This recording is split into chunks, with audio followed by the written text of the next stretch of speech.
warahmatullahi wabarakatuh. Selamat datang kembali teman-teman mahasiswa kelas ilmu komunikasi. Nggak kerasa ya, kita sudah masuk ke pertemuan ke-7 dan insya Allah minggu depan kalian sudah mulai UTS. Hari ini kita akan membahas gaya dan strategi komunikasi. Nah, materi hari ini sebenarnya banyak terkait dengan pertanyaan-pertanyaan kalian ya. Bagaimana cara agar kita bisa mewujudkan komunikasi yang efektif, melihat dari gaya komunikasi dan juga strateginya nih, gitu ya, yang nantinya akan memiliki peranan penting untuk kita bisa menyesuaikan diri dengan gaya komunikasi orang lain ya, tipe atau cara berkomunikasi orang lain juga seperti apa, sehingga kita bisa menentukan strategi yang tepat agar komunikasi kita berjalan dengan efektif. Oke, kita lanjut. Yang paling pertama, diharapkan nanti teman-teman dapat memahami dan menjelaskan gaya dan strategi komunikasi. Yang hari ini akan dibahas terdiri dari definisi gaya dan strategi komunikasi, 6 gaya komunikasi, ya, strategi komunikasi, teorinya, dan juga upaya strategi komunikasi. Untuk sumber, teman-teman bisa elaborasi materi hari ini dari beberapa buku ya. Pertama, Stewart Tubbs dan juga Effendi. Saya yakin teman-teman nih sepertinya banyak yang memiliki buku Effendi ya, nanti bisa dielaborasi dari sana. Oke, kita lanjut. Ahli yang sudah mendefinisikan gaya komunikasi ya, teman-teman mahasiswa semuanya, tergantung penekanannya itu ada di mana. Saya ambil 2 definisi dari gaya komunikasi, yang pertama dari Stewart Tubbs dan juga dari Juarsa, Prof. Sasa ya. Kalau berdasarkan Stewart Tubbs dan Sylvia menyatakan bahwa gaya komunikasi ini ditandai dengan adanya satu kehendak atau maksud untuk membatasi, memaksa, dan mengatur perilaku, pikiran, dan tanggapan orang lain.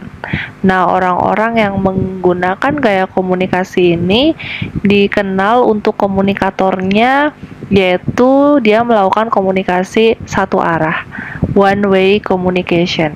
Jadi ini lebih ke sifatnya persuasif gitu ya, penekanannya pada komunikator yang dia menjalankan gaya komunikasi persuasif dengan gaya one way communication atau komunikasi satu arah.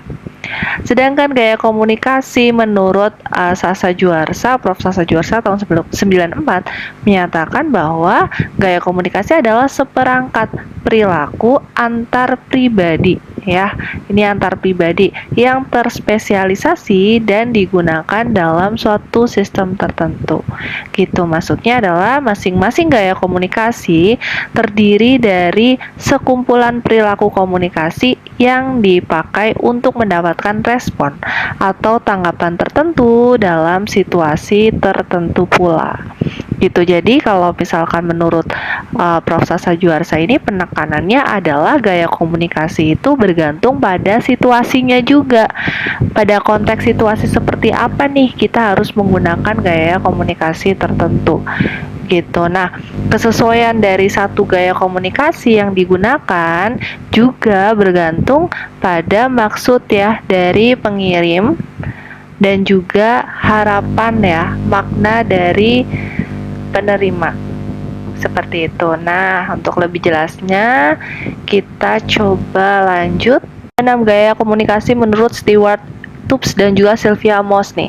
Pertama, gaya komunikasi mengendalikan atau controlling style. Kemudian komunikasi dua arah, two way communication ya. Kemudian structuring style, dynamic style, reducing style, dan withdrawal style. Nah, kita coba bahas satu persatu ya.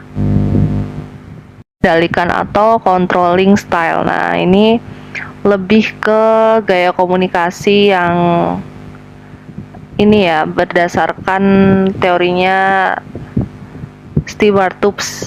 Jadi kesannya ini memaksa, membatasi gitu ya perilaku, pikiran, dan tanggapan orang lain. Di mana komunikator ini dia melakukan komunikasi satu arah, one way communication, dan pesannya ini menjelaskan kepada orang lain apa yang dilakukannya dan biasanya untuk tujuan mengkritisi gitu ya. mengkritisi atau mungkin memberitahu apa yang dilakukan kepada lawan bicaranya. Kemudian untuk komunikan ini hanya dijadikan sasaran untuk tujuannya dia gitu ya, tujuannya dia entah itu untuk memaksa atau memaksakan kehendak gitu ya, dan mempersuasif orang secara satu arah. Dan feedback di sini dalam gaya komunikasi ini tidak terlalu diperhatikan oleh si komunikatornya atau penyampai pesannya, kecuali kalau memang feedback ini menguntungkan gitu ya untuk kepentingan pribadi dirinya, seperti itu. Nah, ini contoh gaya komunikasi ini tuh biasanya ya ketika kita ingin ini ya memberikan info ke orang, tapi kesannya itu memaksa agar orang itu percaya kepada kita gitu. Dan makanya kadang untuk gaya komunikasi ini nih kesannya memang negatif gitu ya, tapi si komunikatornya justru tidak khawatir dengan pandangan negatif orang lain, justru berusaha untuk menggunakan kewenangan dan kekuasaannya untuk memaksa orang lain mematuhi pandangan-pandangan yang disampaikan oleh komunikatornya, seperti itu ya.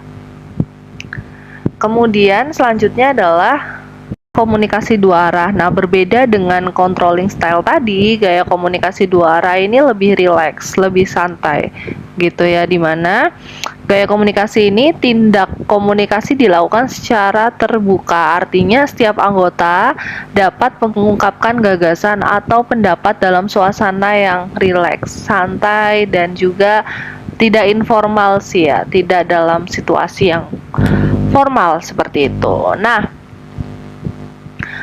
dalam suasana yang seperti itu, maka memungkinkan setiap anggota nih, baik komunikator, komunikan gitu ya, mereka sama-sama menyatakan suatu pesan gitu ya, agar proses diskusi juga tetap berjalan gitu. Makanya gaya komunikasi dua arah ini juga disebut the equalitarian style of communication.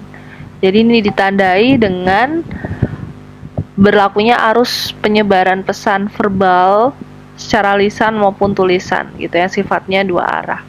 Jadi mereka saling bertukar pesan, kemudian juga komunikan ini dijadikan partner diskusi gitu ya, dan feedbacknya adalah berupa kesepakatan antara keduanya. Jadi gaya komunikasi dua arah ini lebih dapat untuk menciptakan komunikasi yang efektif, terutama dalam suatu organisasi gitu. Karena apa? Karena gaya ini efektif dalam memelihara empati ya, kerjasama gitu, khususnya dalam situasi mengambil keputusan terhadap suatu masalah yang bahkan kompleks, seperti itu. Oke, kita lanjut. The structuring style. Nah, ini the structuring style ini ya pasti gaya komunikasi yang sifatnya terstruktur ya, melalui penerimaan dan pengiriman untuk memantapkan suatu perintah, di mana dari sisi komunikator dia lebih objektif dan tidak memihak. Untuk pesannya bisa disampaikan secara verbal. Nah, ini juga didukung juga dengan nonverbal ya, tentunya secara tertulis maupun lisan, guna memantapkan perintah yang harus dilaksanakan. Nah, komunikan ini sebagai target persuasi dengan jalan berbagi informasi. Nah, feedback ya, feedback ini diharapkan terakhir ya bisa mencapai terlaksananya perintah yang harus dilaksanakan. Biasanya gaya komunikasi ini banyak ditemui dalam konteks komunikasi organisasi nih. Contoh ya, dalam kelas kita ada saya nih sebagai dosen, kemudian penanggung jawab kelas gitu. Salah satu tugas atau perintah saya yang menggunakan gaya komunikasi ini adalah ketika kalian harus mengumpulkan konten digital ya di Instagram melalui PJ kelas gitu ya. Jadi PJ kelas berada di bawah saya sebagai dosen. Nah, ini strukturnya tuh di situ, istilah struktur tuh di situ. gitu ya. Nah, melalui penanggung jawab kelas tersebut ya, pesan berupa tugas konten yang saya suruh ibaratnya ya, yang saya perintahkan kalian untuk mengumpulkan itu dikoordinir oleh PJ kelas kita gitu ya. Sebelum hingga akhirnya tugas tersebut sampai ke saya. Jadi terstruktur gitu ya. Biasanya memang ini berada pada organisasi. Kayak misalkan juga ketika seorang pimpinan gitu ya menginstruksikan bawahannya untuk kemudian diinformasikan kepada para anggotanya terkait dengan tugas-tugas tertentu gitu. Ini untuk structuring style. Nah, oke, kita lanjut. Selanjutnya the dynamic style communication ya, komunikasi yang dinamis. Jadi gaya komunikasi ini lebih agresif karena pengirim pesan memahami lingkungan sekitarnya sebagai action oriented. Seperti itu. Nah, gaya komunikasi ini berarti juga dipengaruhi oleh lingkungan dan target sasaran penerima. Dalam dunia kerja biasanya gaya komunikasi ini bertujuan untuk merangsang karyawannya bekerja lebih cepat gitu. Tujuannya sih sebenarnya the dynamic style ini nggak bertele-tele gitu ya, karena ditujukan secara agresif, action oriented, yang pasti tujuannya ya nantinya bisa lebih ringkas, lebih singkat juga gitu, agar lebih cepat terlaksana apa yang ingin disasar. Contohnya kayak misalkan nih, di suatu organisasi lagi ya, sebenarnya gaya-gaya ini banyak, terutama komunikasi antar personal dalam lingkungan organisasi sih sebenarnya ya. Kayak misalkan dalam organisasi ini ya, yang divisinya itu sales gitu, penjualan gitu, pasti ketika para karyawannya yang sales itu penjualannya menurun, otomatis si leadernya, ibaratnya si bosnya akan lebih agresif ya dalam tanda kutip untuk nge-push nih anak-anaknya agar bisa meningkatkan target penjualan sesuai dengan keinginannya.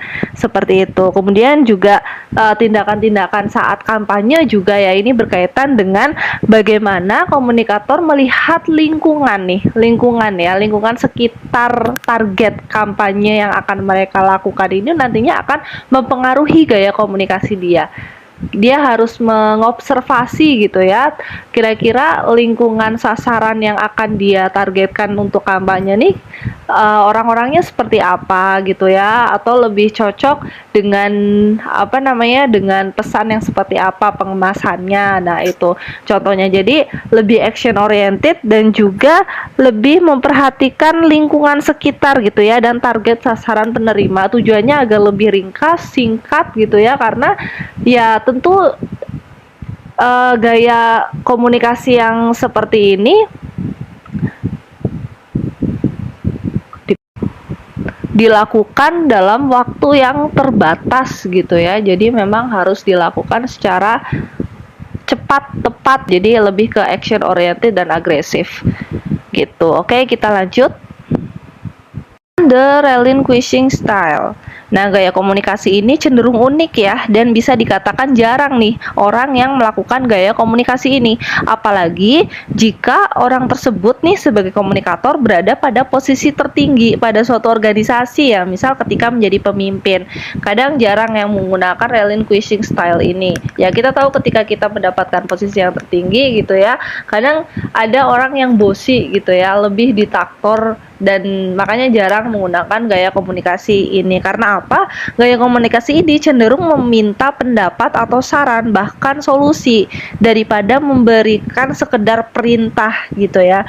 Namun pesan-pesan dengan gaya komunikasi ini akan efektif gitu jika pengirim pesan bekerja sama dengan orang-orang yang berpengetahuan luas tentunya ya, sehingga dapat membantu pekerjaan dan tanggung jawab dia gitu. Selain itu, dalam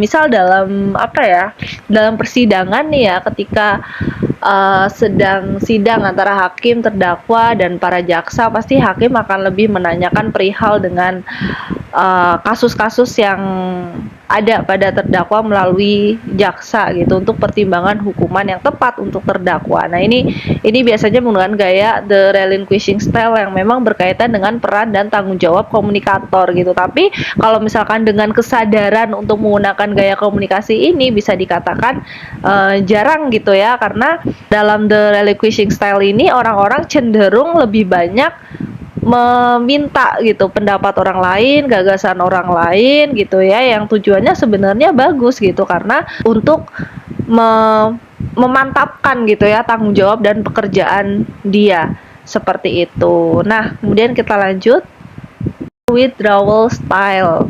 Nah, gaya komunikasi ini cenderung mengalihkan persoalan gitu ya, dimana seseorang ingin melepaskan diri dari tanggung jawab gitu. Tapi bisa juga diidentifikasikan untuk menghindari komunikasi dengan orang lain gitu. Jadi komunikator ini bersifat independen, berdiri sendiri gitu ya, dan dia akan lebih cenderung menghindari komunikasi dan untuk tujuannya mengalihkan persoalan. Kayak misalkan siapa nih di sini yang suka ngomong terserah gitu ya, terserah, tahu-tahu marah kalau misalkan nggak diturutin. Nah, itu bisa jadi termasuk dari gaya withdrawal style. Contohnya juga kayak misalkan dalam organisasi gitu ya, kita lagi diskusi, lagi rapat, tapi ketua organisasi ini selalu bilang terserah juga. Pada akhirnya ya persoalan ini dilibatkan pada anggota yang lain, misal dari ke wakilnya atau ke anggota lain yang memang lebih berkompeten dalam menangani suatu persoalan gitu ya dalam suatu organisasi, karena dianggap bahwa si komunikator ini menggunakan gaya the withdrawal style gitu ya, menghindari komunikasi untuk mengalihkan persoalan. Seperti itu. Oke, kita lanjut.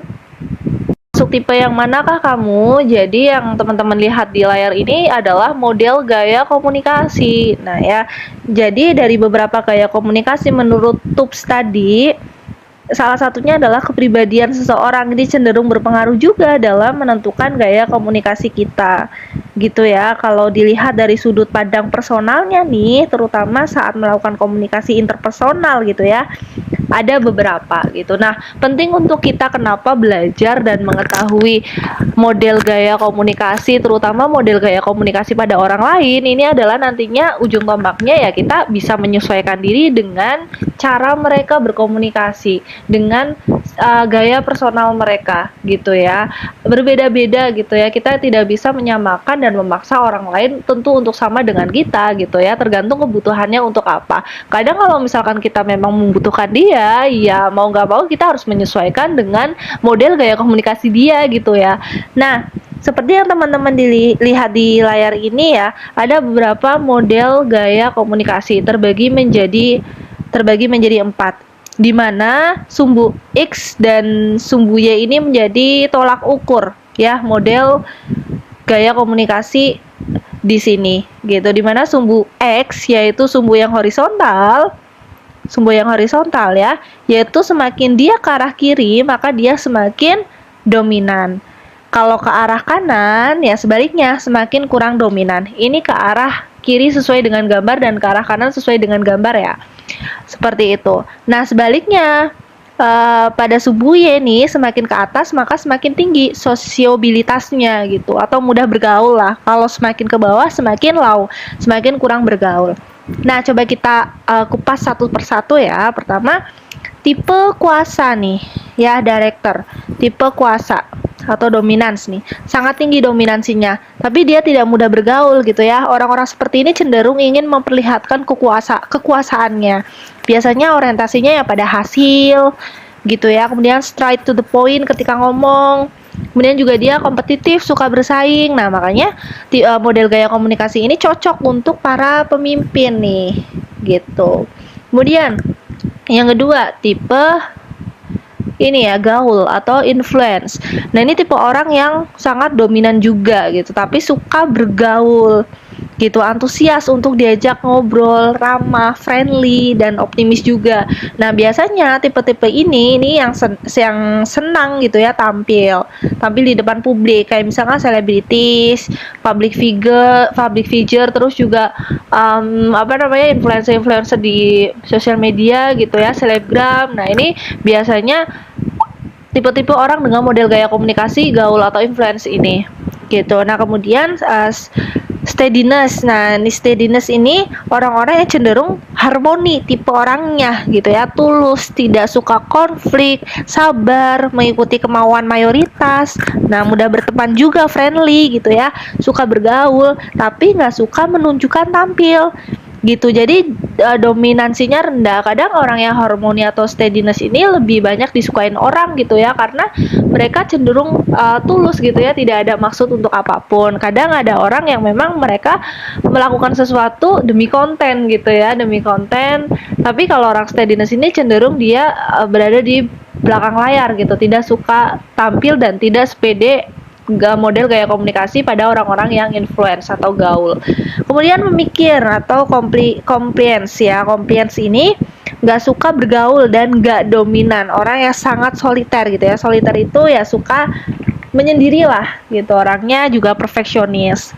Kalau bicara angka nih biasanya akurat dan orangnya juga keingintahuannya itu sangat tinggi. Nah, orang-orang seperti ini, pemikir seperti ini ya cocok gitu ya untuk peneliti atau mungkin untuk orang-orang yang bekerja di bagian keuangan yang memang butuh tingkat ketelitian yang akurat dan tinggi gitu ya. Atau yang mungkin orang-orang overthinking gitu ya, termasuk juga dalam compliance ini gitu. Oke, kita lanjut. Kemudian penting juga untuk kita mengetahui dan mempelajari strategi komunikasi. Karena apa? Setelah kita mengetahui model gaya gitu ya, gaya orang-orang dalam berkomunikasi secara personal gitu ya, terutama dalam komunikasi antar personal dalam lingkungan organisasi, maka kemudian hal yang paling penting adalah itu menjadi dasar kita untuk membuat suatu strategi ya, perancangan komunikasi yang cocok itu seperti apa sih agar bisa mencapai komunikasi yang efektif sesuai dengan target, maknanya nyampe, feedbacknya juga kita dapat gitu.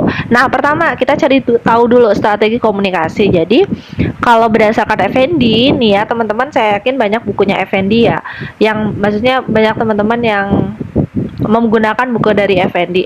Strategi komunikasi ini adalah perencanaan dan manajemen untuk mencapai tujuan. Namun untuk mencapai tujuan tersebut, strategi tidak berfungsi satu arah aja, tapi juga taktik operasionalnya. Dengan begitu, pendekatan pada strategi komunikasi bisa berbeda nih, tergantung dari situasi dan kondisi. Seperti itu. Nah, kalau misalkan dalam dunia public relation gitu ya, atau PR, manajemen komunikasi, nah strategi komunikasi ini juga bisa dikatakan usaha untuk mencapai tujuan komunikasi melalui perencanaan dan manajemen komunikasi. Karena dalam strategi komunikasi ini nggak hanya terlibat perencanaannya aja nih gitu ya, tapi juga proses tindakan komunikasi di tiap-tiap unsur komunikasi yang terlibat, dan juga sampai ke evaluasinya juga gitu. Kalau teman-teman nanti terjun di dunia PR pasti juga akan belajar dalam membuat campaign, digital campaign gitu ya, bagaimana kemudian menyampaikan komunikasi marketing. Nah itu juga penting, jadi bukan hanya kita merencanakan aja, tapi juga bagaimana kemudian kita memonitoring, mengevaluasi juga, dan mungkin sampai ke manajemen krisis gitu ya, ketika ada krisis-krisis komunikasi yang menimpa nih pada suatu manajemen komunikasi public relation, terutama ya dalam lingkup organisasi dan manajemen gitu. Oke, kita lanjut. Karena strategi komunikasi tadi itu meliputi perencanaan sampai ke evaluasi gitu ya, sebenarnya secara lebih lengkap, maka teman-teman juga perlu tahu tujuan dari strategi komunikasi itu sendiri untuk apa gitu ya, yang pada akhirnya sebenarnya ya tujuan dari pembuatan strategi komunikasi ini agar pesan yang disampaikan itu sampai gitu ya dengan baik dan juga efektif, dengan kita mendapatkan feedback sesuai dengan harapan. Nah di sini dijelaskan bahwa tiga tujuan strategi komunikasi ini, pertama to secure understanding, mana keterlibatan komunikator dan komunikan ini pada akhirnya bisa mendapatkan pemahaman yang sama terhadap pesan yang dipertukarkan. Seperti itu. Nah kemudian to establish acceptance ini maksudnya adalah sudah pada tahap membangun relasi nih, membangun relasi lebih mendalam. Ketika pesan itu sudah dipahami secara bersama oleh komunikan dan komunikator dan komunikan, maka tahap selanjutnya adalah bagaimana agar pesan tersebut menjadi suatu jembatan nih untuk komunikator dan komunikan menjalin relasi agar lebih mendalami dengan cara mungkin membicarakan pesan tersebut lebih dalam gitu ya, agar nantinya bisa mempererat relasi interaksi antara kedua partisipan komunikasi yang terlibat, yaitu komunikator dan komunikan. Kemudian to motivate action. Nah, to motivate action nih maksudnya adalah yang sifatnya persuasif. Jadi baik tujuan ke pertama dan kedua gitu ya, to secure understanding dan to establish acceptance, ini pada akhirnya adalah untuk menciptakan komunikasi yang selaras gitu ya, yang efektif gitu, sehingga nantinya bisa mempersuasif nih pihak komunikannya untuk bisa memberikan feedback gitu ya, motivate to action berupa sampai ke konatif. Jadi nggak cuma hanya diterima untuk merubah secara kognitif aja, pikiran aja, tapi juga sampai ke perilaku, sehingga apa yang diharapkan dalam strategi komunikasi ini bisa benar-benar berjalan sesuai dengan kebutuhan dari komunikator, dan juga bisa berjalan lebih efektif pada akhirnya. Seperti itu. Kita lanjut. Pada pertemuan sebelumnya kita sudah membahas banyak model komunikasi gitu ya, yang teman-teman bisa analisis sesuai dengan kebutuhan model komunikasi yang mungkin teman-teman kaji. Tapi dalam hal ini kita bisa menggunakan beberapa komponen strategi komunikasi menurut model Harold Laswell dalam teorinya gitu ya. Jadi cara terbaik untuk menerangkan kegiatan komunikasi atau cara untuk menggambarkan dengan tepat sebuah tindak komunikasi ini adalah melalui 6 pertanyaan gitu ya, 6 pertanyaan yang sebenarnya keenamnya ini adalah unsur dalam proses komunikasi.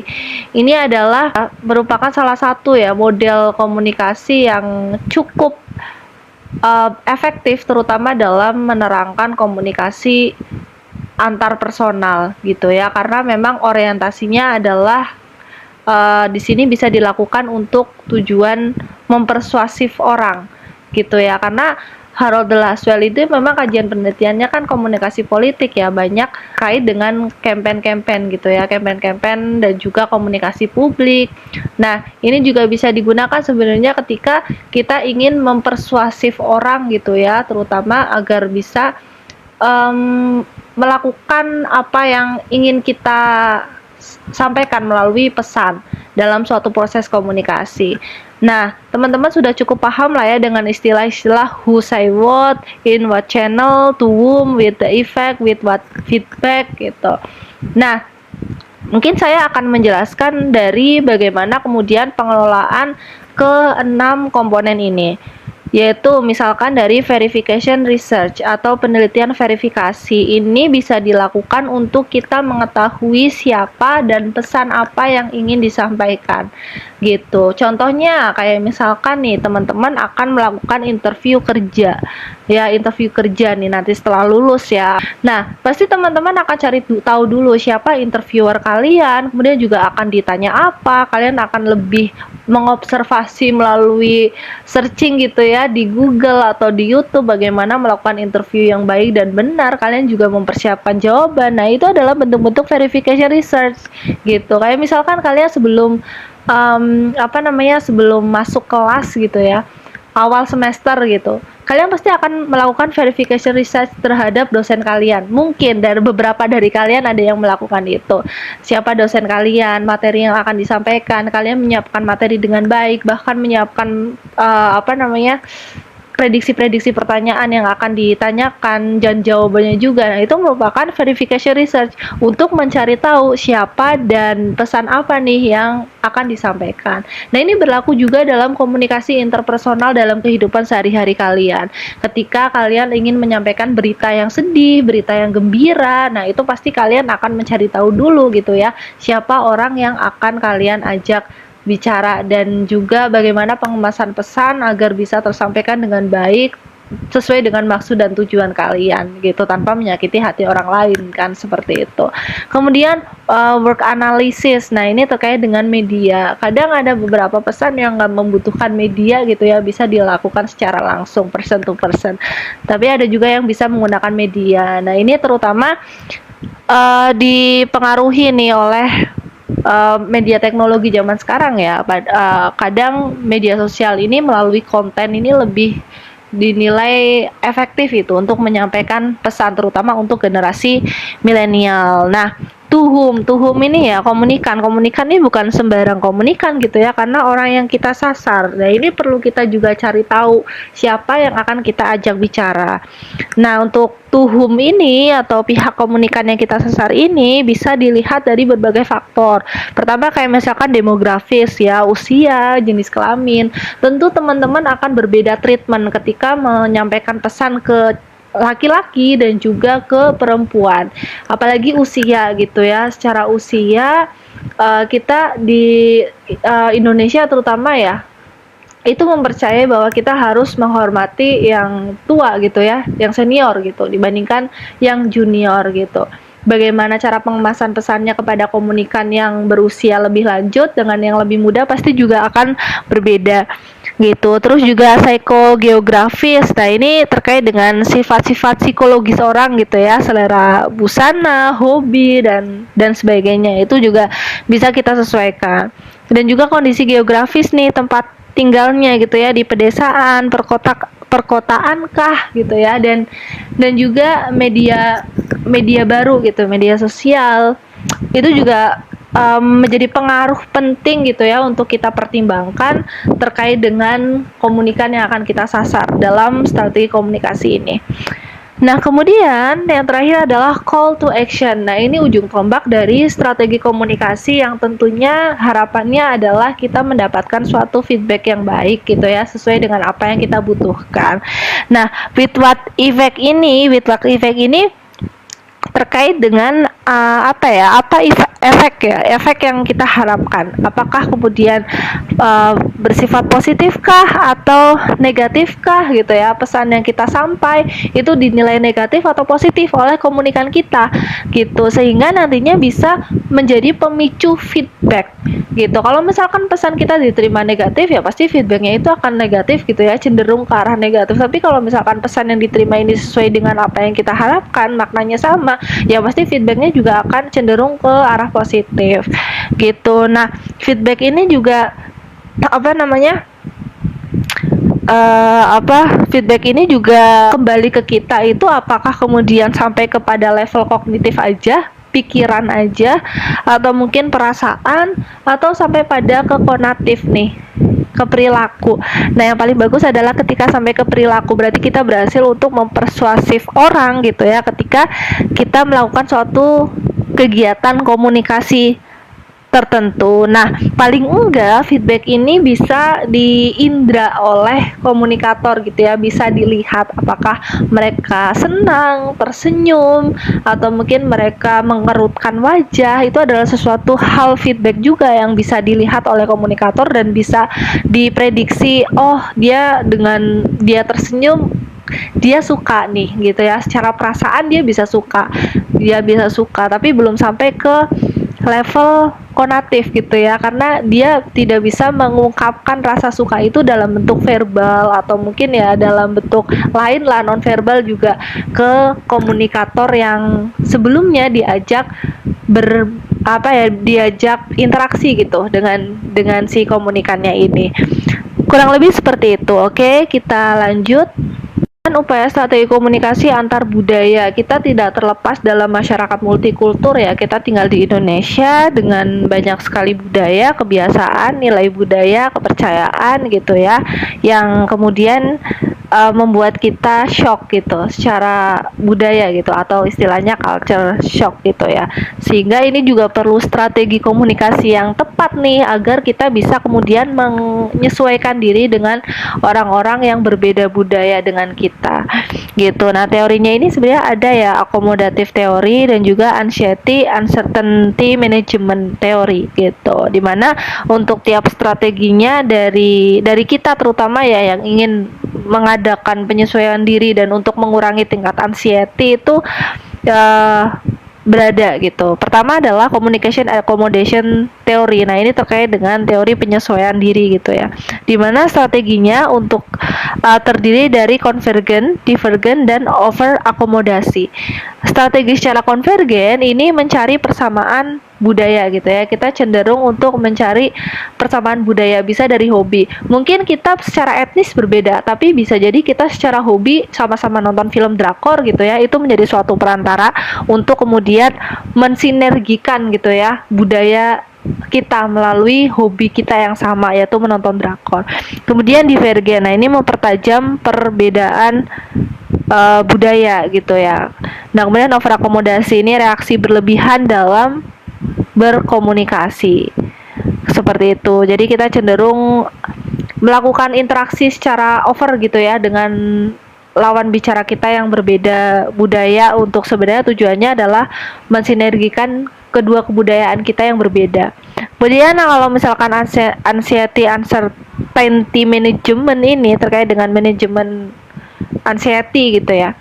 Strateginya adalah secara aktif, bertanya secara langsung. Nah, bertanya secara langsung ini sebenarnya bagus gitu ya, karena kita secara otomatis bertabayun gitu ya atas apa yang bisa jadi menjadi prasangka, padahal itu belum tentu benar. Kemudian adalah pasif. Pasif ini pengamatan yang tidak mengganggu gitu ya. Pengamatan secara diam-diam, kalian mengamati orang dari jauh, ini juga termasuk strategi yang pasif dalam mengurangi anxiety pada diri kita gitu. Nah, kemudian interaktif. Interaktif ini terlibat aktif dalam percakapan gitu ya. Misalkan dalam suatu kelompok kita mencoba untuk bersifat interaktif gitu ya, tidak hanya mendengarkan, tidak hanya bertanya, tapi kita juga terlibat dalam proses diskusi gitu. Itu juga termasuk dalam strategi dalam anxiety uncertainty management ini.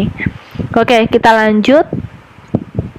Supaya strategi komunikasi A prosedur gitu ya, from A attention to the A action.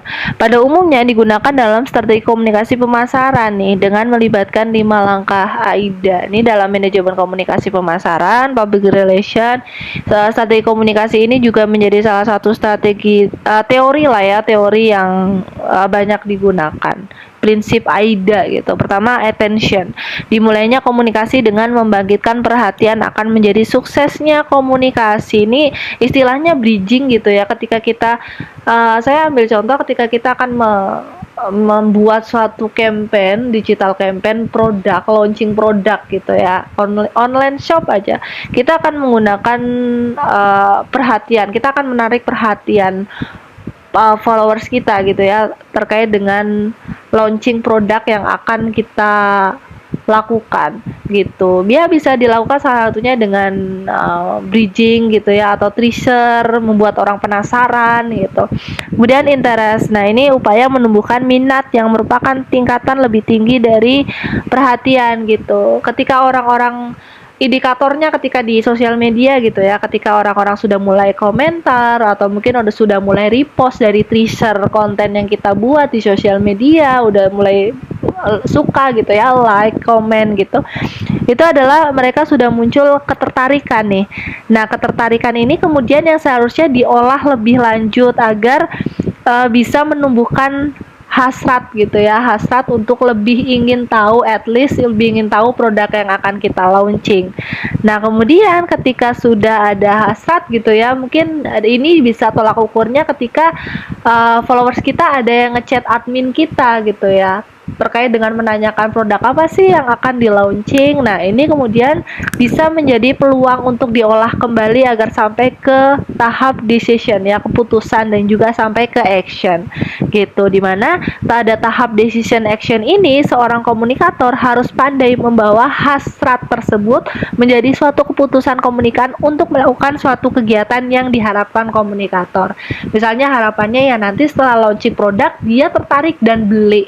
Nah, itu bagaimana agar bisa mengolah hasrat yang sudah tumbuh gitu ya, sudah ada dalam diri komunikan nih, diri followers yang kita sasar melalui strategi campaign untuk suatu launching produk ini. Kemudian mereka mau membeli produk tersebut ketika sudah benar-benar launching atau up di sosial media atau di media yang lain gitu ya. Jadi contoh dalam strategi komunikasi pemasaran dengan prinsip AIDA ini gitu. Nah, tentu teknisnya akan lebih kompleks lagi ya, karena ini berkaitan dengan komunikasi pemasaran. Oke, kita lanjut.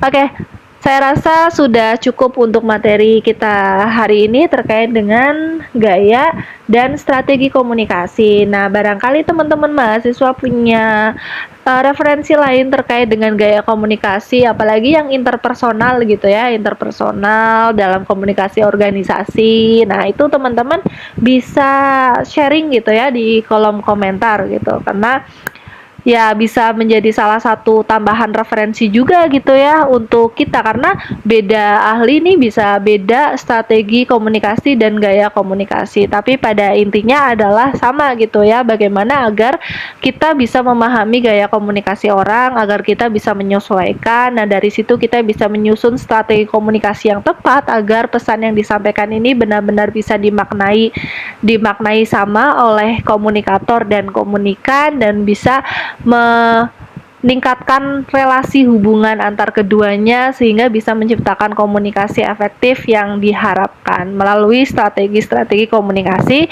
yang tadi sudah kita pelajari gitu. Nah, di penghujung video ini saya juga sertakan ya surat Al-Rahman nih. Jadi Allah nih menciptakan semua manusia untuk pandai berbicara gitu ya. Tinggal bagaimana kita mengekspresikan suatu pembicaraan, baik itu secara lisan dan tulisan gitu ya, verbal non verbal, dengan baik gitu, karena apa yang kita sampaikan ini adalah really matters gitu ya, benar-benar penting untuk nantinya outputnya ini juga bisa positif dan bisa diterima dengan baik secara halus sesuai dengan prinsip komunikasi dalam Islam gitu ya, detail, dapat dipahami, halus, tidak menyakiti hati orang lain. Dan juga yang paling penting adalah jujur ya, tetap jujur dalam melakukan suatu proses komunikasi gitu ya teman-teman mahasiswa semuanya. Semoga ilmu hari ini bisa menambah khasanah ilmu kalian dan juga tetap sehat selalu, karena minggu depan sepertinya kalian sudah UTS ya. Terima kasih, saya tutup video belajar hari ini. Wassalamualaikum warahmatullahi wabarakatuh.